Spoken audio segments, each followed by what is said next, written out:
اس نے گہری سنجیدگی سے پوچھا، تھانے دار صاحب آپ کو یقین آ گیا ہوگا کہ میری نرگس کتنا عرصہ پہلے فوت ہوئی تھی۔ میں نے زبان سے کوئی جواب دینے کی بجائے اس بات میں گردن ہلانے پر اکتفا کیا۔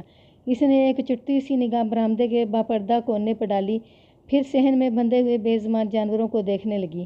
یہ بات سمجھنے میں مجھے قطعاً کوئی دشواری نہ ہوئی کہ مریم نے 4 ماہ قبل ہلاک ہونے والی بکری کو اپنے گھر کے برآمدے کے کونے میں دفن کر رکھا تھا۔ یہ امر میرے لیے شدید حیرت کا باعث تھا کہ وہ پالتو بکری کے لیے اس قدر جذباتی بھی ہو سکتی تھی کہ اسے اپنی حقیقی بیٹی کی جگہ تصور کرنے لگے۔ نہ صرف یہ کہ اسے اپنی بیٹی سمجھنے لگے، بلکہ اس کی موت کے بعد وہ اپنے گھر میں اس بکری کی لاش بھی دفن کر کے اس کی باقاعدہ ایک قبر بنا ڈالے۔ بہرحال ایسا ہی ہوا تھا اور سب کچھ میری آنکھوں کے سامنے تھا۔ مریم کا نفسیاتی قدم نرگس سے شدید محبت کا مظہر تھا، لیکن ایک بات طے تھی کہ وہ ذہنی طور پر نارمل عورت نہیں تھی۔ اس کے حوالے سے گاؤں والوں کا رویہ اب بھی بے سبب نہیں رہا تھا، اور یہ بات بھی واضح ہو گئی تھی کہ سابقہ تھانہ انچارج نے اس کی فریاد اور دہائی کو درخور اتنا کیوں نہیں جانا تھا۔ یہ سارے حقائق، سارے دلائل اور سارے واقعات اپنی جگہ درست صحیح، لیکن میرے ذہن کو صرف ایک سوال کا جواب درکار تھا، اور وہ چبھتا ہوا سوال یہ تھا کہ مریم بی بی اپنی بیٹی نرگس یا اپنی بکری نرگس کی موت کا ذمہ دار پٹواری دوست محمد کے بیٹے مظہر محمود کو کیوں ٹھہرا رہی تھی۔ اس کا مطلب یہی تھا دونوں باپ بیٹا ان میں سے کوئی ایک نہ کسی حوالے سے نرگس کی موت کے معاملے میں بالواسطہ یا بلا واسطہ ضرور ملوث تھے۔ میں نے فیصلہ کیا کہ مریم بی بی سے فارغ ہونے کے بعد میں آج دن میں کسی بھی وقت ان سے ضرور ملوں گا۔ شاید اس سلجھی ہوئی ڈور کا کوئی سلجھا ہوا سرا میرے ہاتھ آ جائے۔ میں نے اپنے سامنے بیٹھی ہوئی اس دکھی عورت کو مخاطب کرتے ہوئے ہمدردی بھرے لہجے میں پوچھا، مریم، اگر تمہاری بیٹی نرگس یہاں دفن ہے تو پھر ادھر قبرستان میں کون دفن ہے؟ اس نام اور ولدیت سے کس کی قبر ہے؟ اس کا چہرہ متغیر ہو گیا، لیکن کسی برہمی کا اظہار کرنے کی بجائے اس نے انتہائی لاتعلقی سے کہا، تھانے دار صاحب، میں صرف اپنی نرگس اور اس کی قبر کو جانتی ہوں، اور وہ میں نے آپ کو دکھا دی ہے۔ ادھر قبرستان میں کون دفن ہے مجھے اس سے کوئی مطلب نہیں۔ بس اس کے قطعی انداز کے باوجود میں نے اصرار کرتے ہوئے کہا، اسی قبرستان میں تمہارا شوکت علی بھی دفن ہے، جس کا 5 سال پہلے انتقال ہوا تھا، اور نرگس کی قبر شوکت علی کی قبر کے پہلو میں بنی ہوئی ہے۔ قبرستان میں دفن کسی بھی شخص سے مجھے کوئی مطلب نہیں۔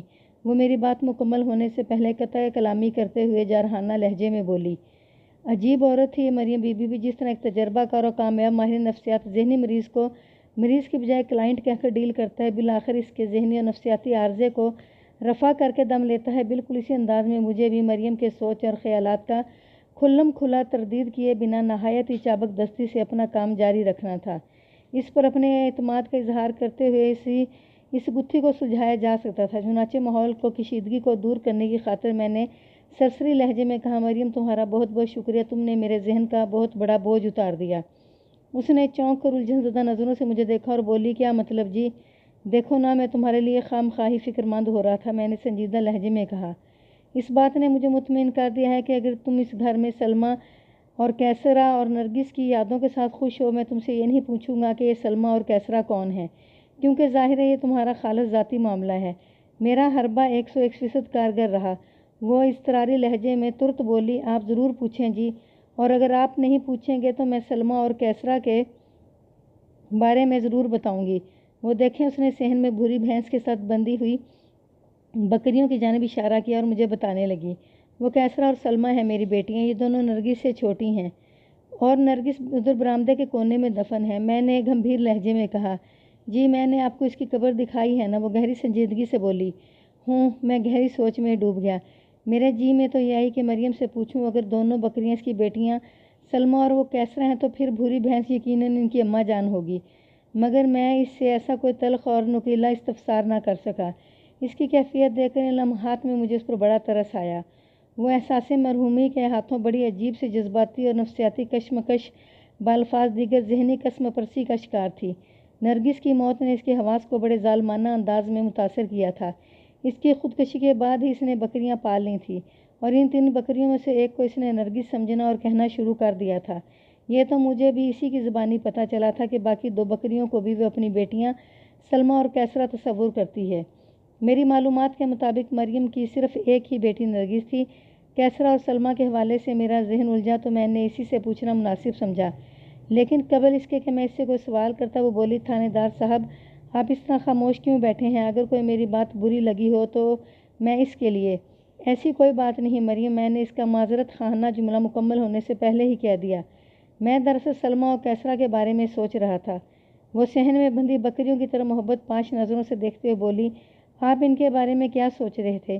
یہی کہ میں نے تو تمہاری صرف ایک ہی بیٹی کے بارے میں سنا تھا جس کا نام نرگس تھا، میں نے بڑے رسان سے جواب دیا۔ پھر یہ سلمیٰ اور کیسرا، میں نے دانستہ سوالیہ انداز میں بات ادھوری چھوڑی تو وہ سمجھانے والے انداز میں بولی، تھانے دار صاحب، یہاں کے لوگوں نے آپ کو ادھوری معلومات دی ہیں۔ سلمیٰ اور کیسرا نرگس سے چھوٹی ہیں اور میں نرگس کو تو واپس نہیں لا سکتی، انہی دونوں کے سہارے زندہ ہوں۔ آپ سے میں ایک مرتبہ پھر منت کرتی ہوں کہ نرگس کے قاتل کو ضرور قانون کی گرفت میں لائیں۔ جب تک ظفر محمود اپنے حقیقی انجام کو نہیں پہنچے گا، نرگس کی روح کو قرار نہیں آئے گا، اور جب تک نرگس کی روح بے چین رہے گی میں تڑپتی رہوں گی۔ آپ میری بات کو سمجھ رہے ہیں نا؟ آخری جملہ مریم نے بہت امید اور آس سے ادا کیا تھا، لہذا میں نے گہری سنجیدگی سے اس بات میں گردن ہلا دی۔ مجھے یقین ہے، وہ پرجوش انداز میں بولی، آپ بہت جلد نرگس کے قاتل کو گرفتار کر کے سزا دلوائیں گے۔ میں غلط تو نہیں کہہ رہی ہوں نا؟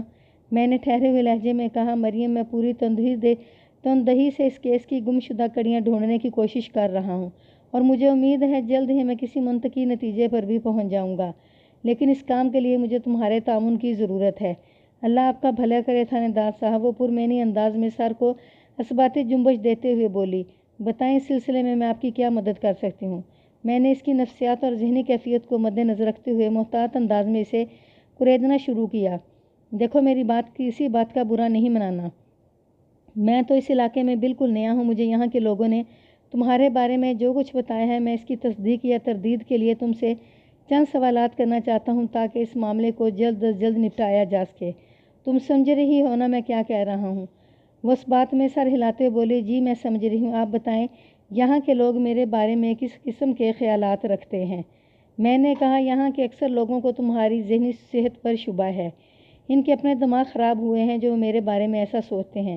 وہ بے پرواہی سے بولی۔ میں نے اسی احتیاط کے ساتھ سوالات کے سلسلے کو آگے بڑھایا، ان کا خیال ہے کہ تمہاری یہ حالت نرگس کی المناک موت کے سبب ہوئی ہے۔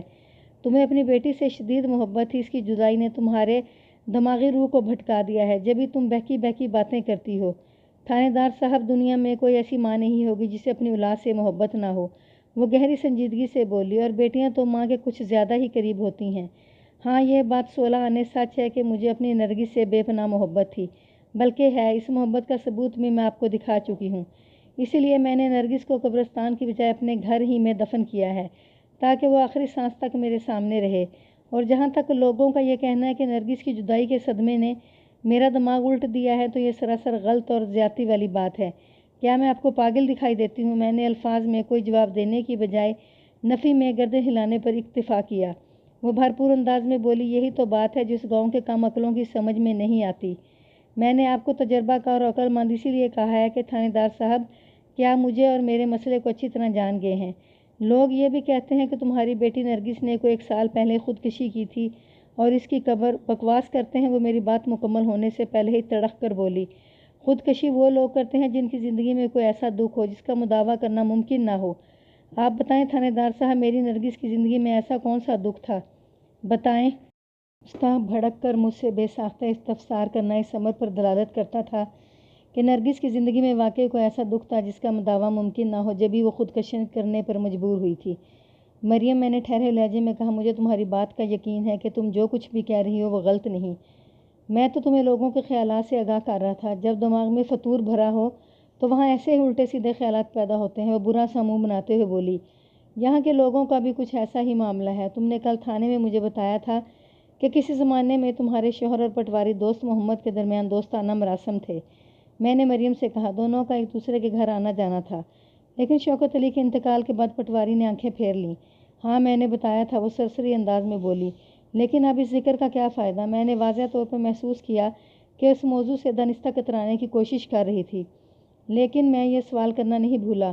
مجھے پتہ چلا ہے کہ پٹواری کے علاوہ اس کے بیٹے ظفر کے بھی تمہارے گھر میں آنا جانا تھا۔ ظفر کے ذکر پر اس نے برا سا منہ بنایا اور ایک لمحے کو ناگوار خاموشی کے بعد اس نے پھر میرے سوال کے جواب میں کہا، تھانے دار صاحب، آپ اس شیطان ظفر کو میرے گھر کے ساتھ نتھی نہ ہی کریں تو اچھا ہے۔ وہ میری نرگس کا قاتل ہے، میں اس سے شدید نفرت کرتی ہوں۔ اس کا یہ اعتراض اس شک کی مضبوط بنیاد رکھتا تھا کہ ظفر کا کسی نہ کسی حوالے سے اس گھر سے تعلق ضرور تھا۔ میرے اندازے کے عین مطابق یہ تعلق نرگس کے سلسلے میں ہو سکتا تھا۔ مریم کے رویے نے میرے دماغ میں سنسنی سی بھر دی۔ میں نے ٹھہرے ہوئے لہجے میں کہا، یہ ٹھیک ہے کہ تمہیں ظفر محمود سے شدید نفرت ہے اور تمہارے خیال میں وہ نرگس کا قاتل ہے، لیکن میرے یہ سوال کا جواب نہیں ہے۔ اس نے زخمی نظروں سے مجھے دیکھا اور بولی، جب شوکت علی حیات تھا تو پٹواری دوست محمد ہمارے گھر میں آیا کرتا تھا اور اس کا مردود بیٹا بھی چکر لگا لیا کرتا تھا، لیکن اس سے کیا فرق پڑتا ہے؟ میں نے محسوس کیا کہ اب وہ مزید کسی سوال جواب کے قابل نہیں رہی تھی۔ وہ بار بار اپنی کن پٹیوں کو سہلانے لگتی تھی۔ اس کی حرکات سے ظاہر ہوتا تھا جیسے وہ کسی تکلیف یا اذیت میں مبتلا ہو۔ میں نے اس کا اچھا خاصا انٹرویو کر ڈالا تھا اور آج کے لیے اتنا ہی کافی تھا۔ اگر میں اس پر زیادہ زور ڈالتا تو وہ ضد ہو کر تعاون کرنے سے ہاتھ کھینچ سکتی تھی اور اس کے ساتھ ہی اس کا مجھ سے اعتماد بھی اٹھ جاتا۔ میں ایک لائحہ عمل تیار کرنے کے لیے غیر محسوس انداز میں اس سے اچھی خاصی معلومات حاصل کر چکا تھا۔ باقی کام ASI کی رپورٹ کے بعد بھی کیا جا سکتا تھا۔ میں نے موجودہ حالات کے پیش نظر اعجاز حسین کے ذمے ایک اہم کام لگایا تھا جو اس نے اپنی بیوی رضیہ کی مدد سے انجام دینا تھا۔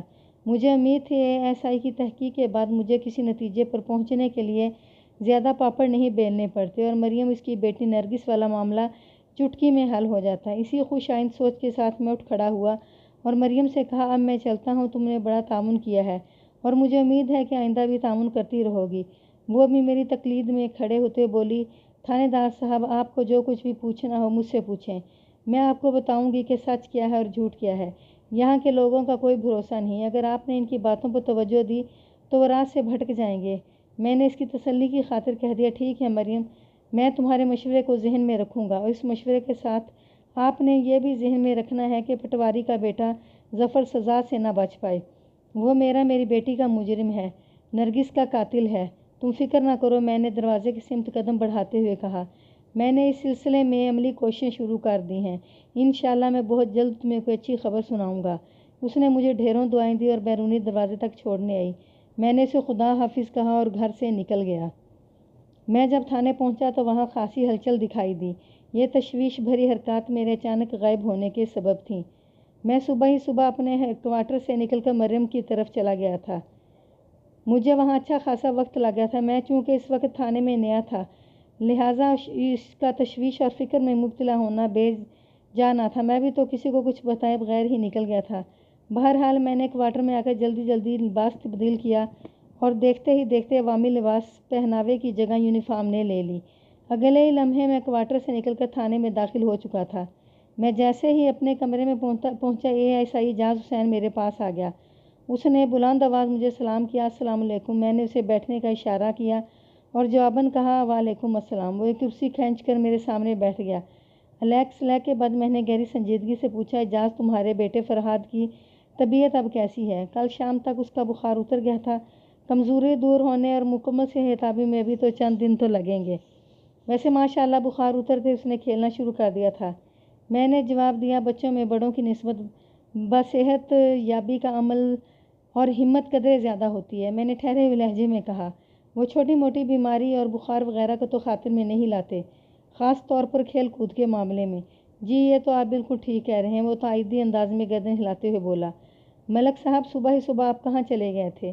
میں نے ایک بوجھل سانس خارج کی اور اسے مریم سے ہونے والی ملاقات کی تفصیل سے آگاہ کر دیا۔ اس نے پوری توجہ سے میری بات سنی اور حیرت بھرے لہجے میں بولا، جناب یہ تو مجھے معلوم تھا، چاچی بکریوں والی کھسکے ہوئے دماغ کی ہے، لیکن یہ تو آپ بڑی عجیب بتا رہے ہیں بات کہ اس نے اپنے گھر کے برآمدے میں مردہ بکری کو دفن کر کے اس کی باقاعدہ قبر بنا رکھی ہے۔